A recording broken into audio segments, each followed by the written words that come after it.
One of the things I did want to talk about today is I was literally watching the Golf Channel earlier today. And I stopped and took a picture of my TV. Shout out my new 100-inch TV. That thing is massive, by the way. It's massive. I bought a 100-inch TV, guys. They're friggin' wild. Anyways, and Golf Channel posted, it's called Relaxed Rules of Golf, the 7 new rules for the relaxed golfer. And I didn't see this, so I'm interested to hear about it. It's really funny. And also, like, the announcers were, like, reading it and talking about, like each thing about it and their opinion on it. And, like, if you're not competing with your friends or, like, competing, like, for skins or anything like that, that's what these are. Like, you just go golf with a couple buddies, and there's, like, no, like, strict policies to it, or, you know, this is what they are. So rule number 1 is maximum score is a double par. So you can't shoot anything higher than a double par is basically a double? Like, no, an 8. Can't go over an 8, okay. Or a par 5 can't go over 10. Double par. You can't do any worse than a double par. And then pace of play. Yeah. Helps with pace of play, but most importantly, like you know, like if you're shooting an 8, like just pick it up, brother. Like you're all good. No, 100%. Like you're all good. I'm here for you, but like just pick it up, brother. We're all. But I feel like that doesn't even be a rule. At that point, you're not really even worried about really keeping score. Like, you know what I mean? It's just like, I mean, don't get me wrong. There's been times where I literally, like, I've shot a 9, an 8, par 5, par 4. You know, sure. I've gone up there, but but at that point, it's like when you're playing and you're really good, like yourself, and you have like handicaps and all that to help to uphold and to keep. Yeah. Then I feel like you kind of need to post your 9. You know what I mean? It's just like, yeah. No, but sure. if you're like, you know, you're out there shooting a 130. Pick it up. Pick this shit up. Let's go. Pick it up. Let's go. Drop where I am. Let's you get it. Pushing. You know, you get it. Yeah. I've been there. We've all been there. We've all been there. Rule number 2, and this is an interesting one. Honestly, it might be a hot take, you know, but like if you're playing and it says penalties are all 1 stroke. So no matter what happens, 1 stroke penalty. Just move on with it, you know. And I think this is just not necessarily pace of play, but like also just to help, like, you know, whatever. Like, why we got to blow your score up? Huh? Yeah. Just keep the game fun type of thing. Why you got to blow your score up, you know? You're hitting the water, that's 2 strokes. Like, no, dude, that's 1, dude. I got you, man. Yeah, I like it. Yeah, that's just all vibes. So this is like legit. That's pretty cool. This is like legit. So now we all have to abide by these rules now. That's what the Golf Channel posted. This is affect the handicaps now going forward. I guess, dude. It says like, and I think this is because the golf world has taken over like so much space because of like COVID and everything. Like it's taken off. 100%. So like, this is all like pace of play. Don't blow up your score. Like all these rules are like really, really on it. You know. So it's like, I think that's a cool idea. The all penalties are all 1 stroke. But that's also just like, don't be a dick. Like if your buddy's like blowing up and he has penalty after penalty because he keeps hitting it out, just give the guy a 1 stroke penalty. Like, come on, dude. You know. I'm not gonna lie. Anytime that I've played and I get to a point where I'm like, I lose like maybe 2 or 3 balls on like a 3 to 4 hole period. Yeah. I don't even give a shit about the score anymore. I'm just out there for the fucking good times and I don't care. Which is another reason why I don't really give a shit about the handicap system. Yeah. And I don't think the handicap system should even be a real thing because there's a lot of people out there cheating anyways. Yeah. Like I'm cheating, but I'm also don't care. So I'm not gonna be bragging about my handicap. It's like I don't even tell people my handicap just because all the golf rounds that I play is not like these aren't always getting posted. For right? sure. So anybody always asks me for my handicap, I'm like, it's irrelevant. I always say that I'm consistently shooting around the mid to high 80s. That's how I tell people. Mid to high whatever 80s. Whatever that is. I'm not playing in any tournaments. I'm not doing all that crazy shit. So I'm just out there having a good time. Guy shot a 70. What'd you shoot? 76? I shot a 76 in Thailand. Yeah. In Thailand. He had the pretty caddies. He had the lady caddies boys. Help 100. Like, we need to talk about that too at some point. But like golfing with caddies, I don't know if have you ever golfed with a caddy? No. Like a legit one? No. changes not even a bad one. I've never golfed with a caddy. like it completely changes the way you see the sport, in my opinion. And also, I also want to say too, is like playing with a caddy, because a lot of times when I was in Thailand and I would play, a lot of the times I would be playing by myself. So the 76 doesn't count, guys. You hear that? Oh, there was a caddy there. You can call that bitch for right now. Call that bitch right now. But no, it's like when you're having someone there that equally is like invested into your round as you are. Yeah, you're less likely to just like be like, oh, fuck this round. So it kind of makes you want to play better. You know what I mean? Sure. Does that make sense? Yeah. So I'm with it. Yeah, that's kind of how I was like. I mean, when I first started, the first couple rounds in Thailand, high 80s, low 90s, it was going bad. Yeah. And then the very tail end of it was also equally as bad, like mid 90s type shit. You were 15 but there was days somewhere in in the middle that I broke 80 twice. So I'm proud about that. That's huge. Yeah. Rule number 3. All right. And this is how many of them are there? Is it 7? 7. Okay. Rule number 3. Let's go. Rule number 3. This is like a big one for me because I golf with some people that do this a lot, and I hate it.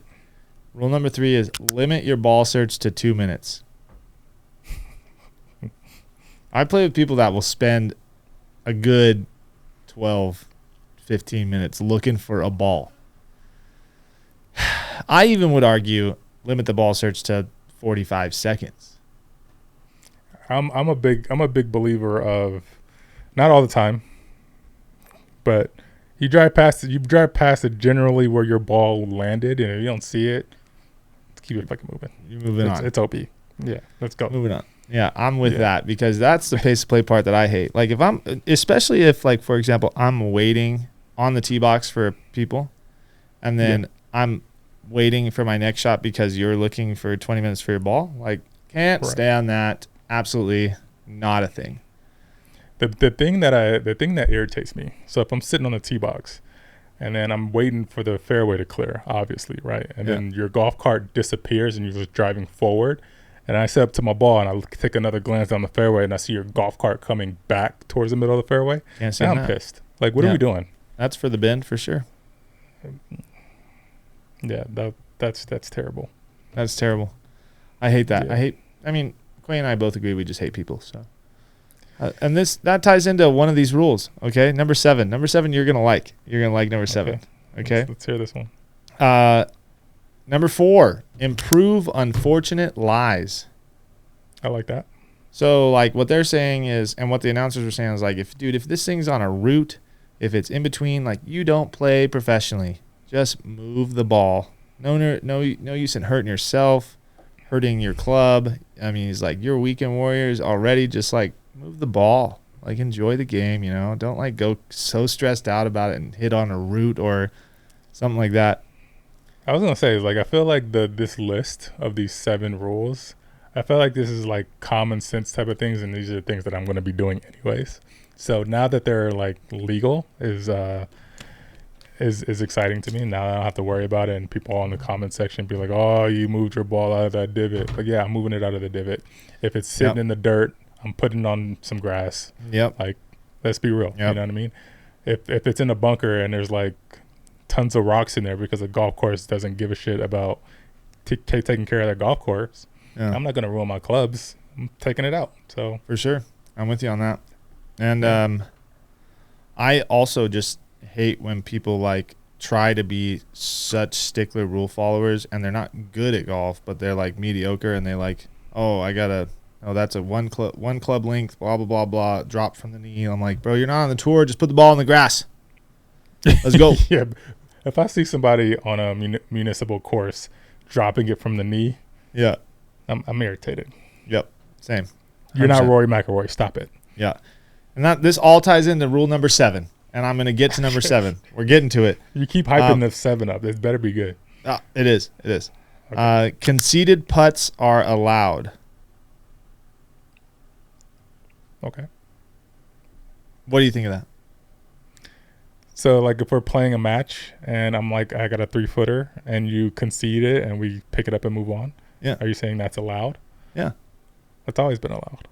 But apparently that wasn't before to the Golf Channel. Conceded putts are always allowed. And now, so that's I think a place to play thing also. So do they specify like? No is it to your opponent's discretion? I guess, but like I mean, there's no specification. It just says conceded putts are allowed. Yeah, I feel like that's an unwritten rule. I think that's definitely an unwritten rule. That's just like gimme golf, you know, like take it, like get out of here. I'm okay with gimme golf. I don't want to see you breathe over a fucking 2-footer. Yeah, I don't want to see you line up a 2-footer. Yeah, 100%. Just like do it. Yeah, I like it. So yeah, number 6, we're getting into the nitty gritty. No equipment restrictions, meaning you can put 20 clubs in your bag. Yeah, 20 clubs in your bag, dude. Just if you want to carry the heavy ass bag, then carry the heavy ass bag, dude. Like, no equipment restrictions. Do whatever you want to do. Just go play golf.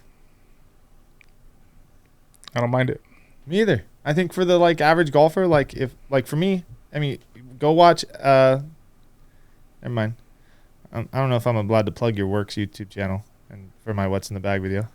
I mean, you didn't have to say my work. Ah, shit. Moving on.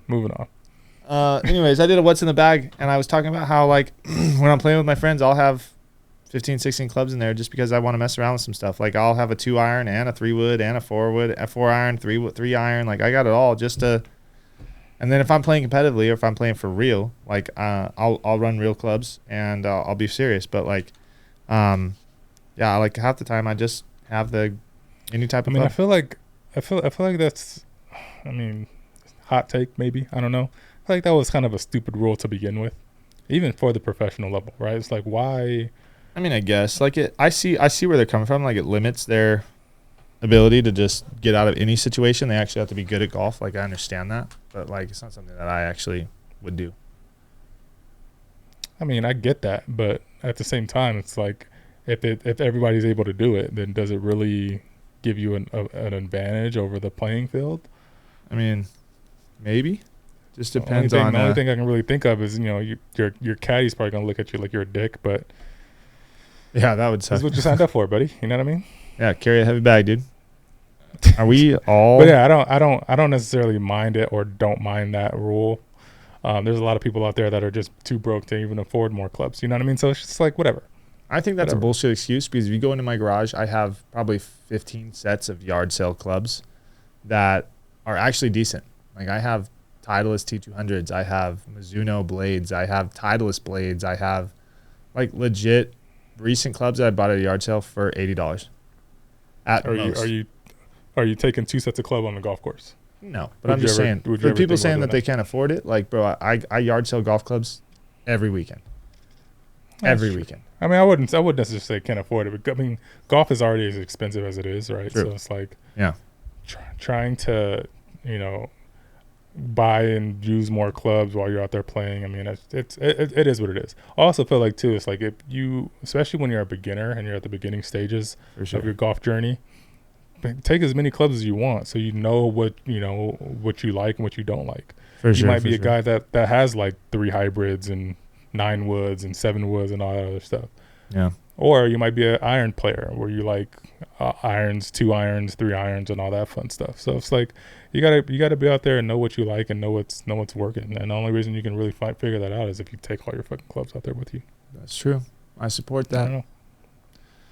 Are we all ready for number 7? I've been hyping it up. This better be good, dude. It's better. You've been hyping it up. Number 7. This was actually posted on the Golf Channel. I want you to understand that this was on national TV. Can I try to guess what it is? Yeah, let's hear it. So you said it has something to do with like people. Yeah. Okay. So is it? What can be a rule that has to deal with people?